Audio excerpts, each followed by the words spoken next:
Eto naman ang isa sa mga paborito ko na pampaswerte mga bossing. Siya po mga bossing ko ay may bulaklak na marigold. Ang marigold ay sumisimbolo na kasaganahan ang bulaklak na yan. Kaya kung lagi ka walang pera, ito po ang kailangan na set po ninyo mga bossing. Ito po ang isa sa mga paborito ko. Marami syempre akong mga ganito, iba't iba mga bossing ko. At masasabi ko lamang talagang epektibo po siya, lalo na kapag sasabayan nyo ng pagiging positibo sa buhay.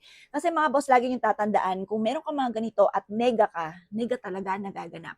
Pero once na meron kang ganito, tapos dadagdagan nyo, i-reverse nyo, halimbawa, nega ka ngayon, babaguhin nyo po yung pag-uugali po ninyo ng ikaw ay nega, gagawin nyo pong itong positibo, positive ang mga magaganap. Ngayon pa mga bossing, ito po yung ati pong marigold. Ang marigold, swerte po yan lalo na sa pera. Ang dilaw or libyan ay sumisimbolo ng kasaganahan. Ito pa mga bossing ko ay nilagyan ko ng Libyan. Yan, ang Libyan na kristal na natural stone mga bossing ko na nag-a-attract ng kasaganahan. Meron din po siya na dahon ng laurel, the victory swerte ang ipagkakaloob.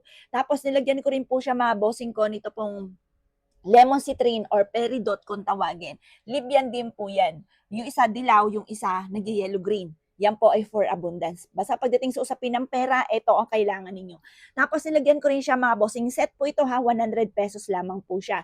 Nilagyan ko po siya ng money tree mga bossing. Ang money tree, yan po mga bossing ko, ang ibig sabihin, ang pera ay puno kasi ang puno dumadami. Yan po yung nanganganak. Imbis po na kayo po'y nasisimutan, dumadami ang kaperahan.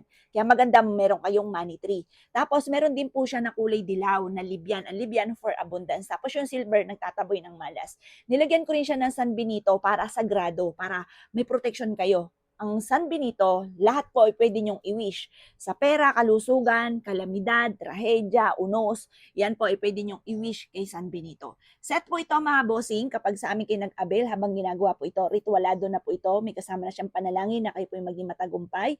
Ito po yung nagkakahalaga lang ng 100 pesos. Magmadali na po kayo at baka kayo po ay maubusan pa mga bossing.